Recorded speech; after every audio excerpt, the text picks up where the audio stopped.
चलो ओके. आपण गेल्या मागील तासिकेला काय पाहिला? इन्स्क्राईब अँगल थेरम पाहिला.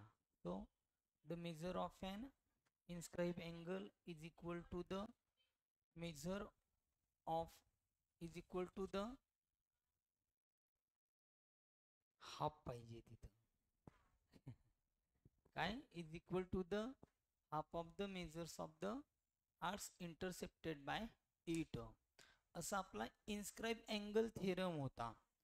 आज आपण त्याचे पाहणार आहोत कोरोलरीज. आठवतंय? नववीला पण आपण कोरोलरीज पाहिले होते. कोणत्या प्रकरणामध्ये कोरोलरीज पाहिल्या होत्या? Parallel lines.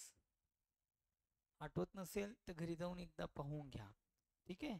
सो आता corollaries of inscribe angle theorem आहे आणि त्याच्यामध्ये पहिलंच आपण घेणार आहोत आता काय? पहिलं आपल्याकडे असणार आहे angles inscribe in the same arc are congruent. काय म्हटले त्याने? Angles inscribe in the same arc are congruent. म्हणजे जे अँगल्स असतील ते एकाच आर्कमध्ये इन्स्क्राईब असतील तर ते मात्र कॉन्ग्रंट असतील. स्नेह आहे ना? काल काय पाहिलं होतं आपण? आठवतंय तुला की जो अँगल घेतला होता आपण ना तो त्याच आर्कमध्ये पहिल्यांदा काय दाखवला? इंद्याचा इन्स्क्राईब. समजा मी असा घेतला इन्स्क्राईब अँगल थेरम. ओके. समजा मी हा अँगल घेतला होता बी, हा ए, हा सी. आपण काय म्हटलं होतं रे की हा जो अँगल बी ए सी आहे तो त्याच आर्कमध्ये कसा आहे? इन्स्क्राईब आहे. बरोबर. आणि तो त्याच्या समोरचा जो आर्क असेल, समजा मी इथे एक्स घेतला, हा त्याचा काय होता? Intercepted arc. का? तर आर्क हा याच्या कुठे येत होता? इंटेरियर मध्ये. आठवतंय? मग आता आपण काय करणार? त्याने काय म्हटलेलं आहे? Angles inscribe in the same arc. Angles म्हटलेलं आहे. काय म्हटलंय? अँगल्स. म्हणजे याचा अर्थ काय? तुम्ही मेनी अँगल्स तिथे घेऊ शकतात. बघ कसा. आता समजा मी काय केलं, आता दुसरा अँगल घेतला एखादा असा या पद्धतीने. बघ. त्याच्यानंतर मी काय केला? हा असा अँगल घेतला. दिसतोय? बघ. त्याच्यानंतर मी काय करणार? या पद्धतीने असा अँगल घेणार. असे मी किती बी अँगल घेतले तर ते सगळे एकमेकांशी काय असणार आहे? कॉन्ग्रंट असणार आहे. त्याचा मिनिंगच तो आहे. काय? Angles inscribe in the same arc are congruent. एकाच आर्कमध्ये जितके बी अँगल इन्स्क्राईब असतील ते मात्र सर्व कॉन्ग्रंट असणार आहेत. ओके. मग आपण काय करणार आता? आपण आता डायग्राम काढू पहिल्यांदा. हे असं तुम्ही एक समजण्यासाठी लक्षात ठेवू शकतात. ठीक आहे. मी आता पहिल्यांदा इथं काढून घेतो आता एक सर्कल. काय काढणार आता इथं? सर्कल. आणि याच्यामध्ये दाखवू आपण आता angles inscribe in the same arc are congruent. मग मी इथं घेतो आता हा एक अँगल. चलो okay. Angles inscribe in the same arc are congruent. असं तुम्ही वर जरी दाखवला तरी काही अडचण नाही किंवा असा खाली आला तरी काही अडचण नाही. किंवा जर अजून व्यवस्थित करायचं असेल तर थोडं आपण त्याला वेगळ्या पद्धतीने काढू. ठीक आहे. बघू. Angles inscribe in the same arc are congruent. पहिल्यांदा तर असा या पद्धतीने हा एक अँगल काढून घेणार आपण. याला इकडे जाऊ द्यायचा आणि मग त्याच्यानंतर तिथं अजून एक काय काढून घ्यायचा? अँगल काढायचा. ठीक आहे. असं.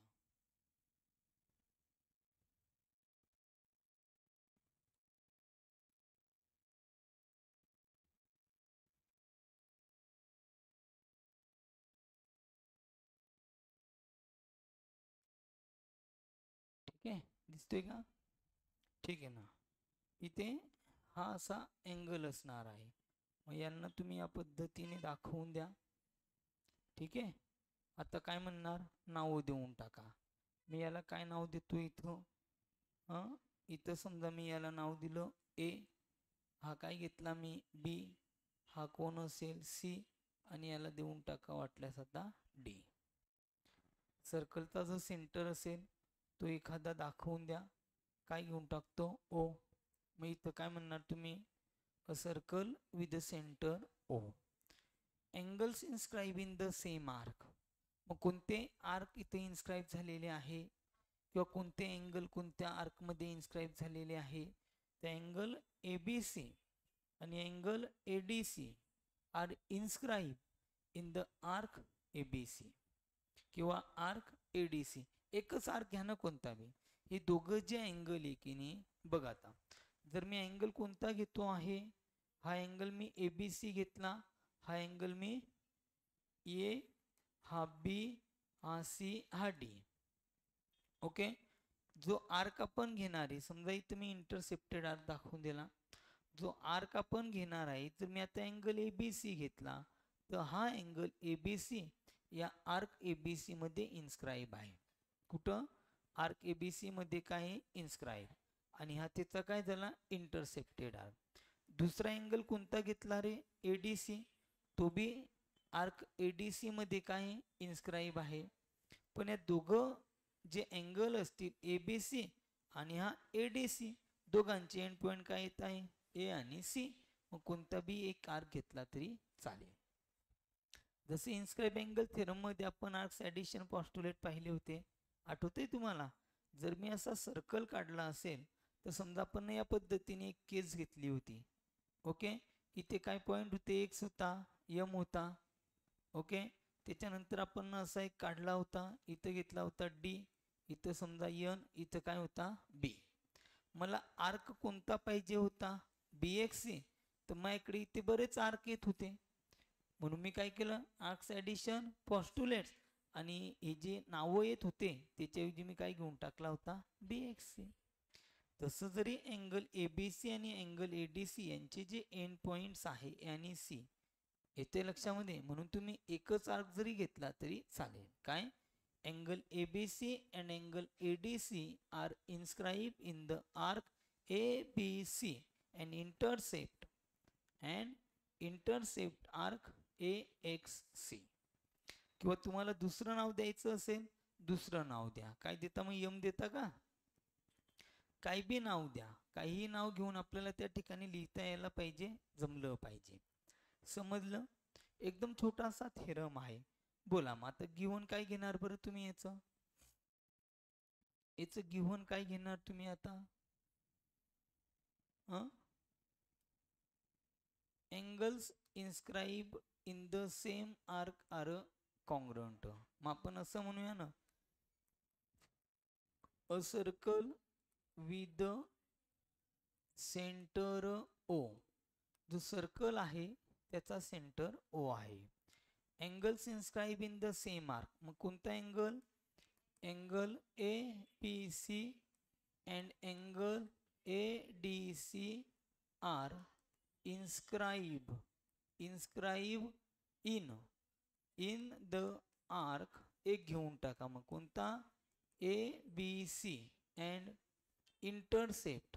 काय म्हणणार, अँड इंटरसेप्ट कोणता रे, त्याच्या समोरचा आर्क इंटेरियर पार्ट मधला intercept arcs A M C. कोणता येणार, ए एम सी. हे झालं तुमचं गिव्हन. आता टू प्रूव्ह काय करायचंय मग तुम्हाला, की जे angles inscribe in the same arc आहे भावेश, ते कसे असणार आहे, कॉन्ग्रुएंट. मग मी इथं म्हणणार आता बारी सर, आता आपण इथं काय म्हणूया, टू प्रूव्ह. मग कोणते अँगल रे भाऊ, angle A B C is congruent to angle A D C. हे आपलं असेल टू प्रूव्ह. आणि कन्स्ट्रक्शनची इथं गरज नाही, कारण आपण ऑलरेडी काल एक थेरम लर्न केला, कोणता, इन्स्क्राईब अँगल थेरम. जर मी अँगल कोणता घेतला आता, ए बी सी, मी इथं म्हणणार आता प्रूफ. काय म्हणणार, प्रूफ. कोणता अँगल घेतो, angle A B C is equal to 1/2 measure of arc A M C, equation number 1. दुसरा अँगल कोणता घेणार, angle A D C is equal to 1/2 measure of arc AMC. Equation number 2. आणि दोघांना आपलं एकच reason असेल काय? बाय इन्स्क्राईब अँगल थेरम किंवा फक्त इन्स्क्राईब अँगल थेरम म्हटलं तरी चालेल. एक काम करतो ना, दोघांचं रिझन इथं खाली देऊन टाकतो. ओके, मी इथं काय म्हणणार, इन्स्क्राईब्ड अँगल थेरम. मग पहा बरं, इक्वेशन 1 आणि इक्वेशन 2 मध्ये काय दिसतंय तुम्हाला? इक्वेशन 1 आणि इक्वेशन 2 मध्ये आपल्याला असं दिसतं आहे की त्यांच्या ज्या राईट हँड साईड आहेत कोणत्या, 1/2 angle major of arc AMC आणि 1/2 मेजर ऑफ आर्क AMC कशा आहेत? इक्वल आहेत. आपल्याकडे रूल आहे ना, फ्रॉम काय म्हणणार तुम्ही, फ्रॉम 1 and 2 जर यांच्या राईट हँड साईड इक्वल झाल्या तर लेफ्ट हँड साईड काय होतील? Equal. So angle ABC is equal to angle ADC आणि that is angle ABC is congruent to angle ADC. That's it. Power to prove कोरोलरीच आहे. एकदम शॉर्ट असतात, 3-3 मार्कांना विचारले जातात आणि याच्यावरती बेस्ट क्वेश्चन्स असतात. So what is the first corollary of inscribe angle theorem and what is its statement? Angles inscribed in the same arc are congruent. Diagram given to prove आणि direct proof. काही अडचण? Okay.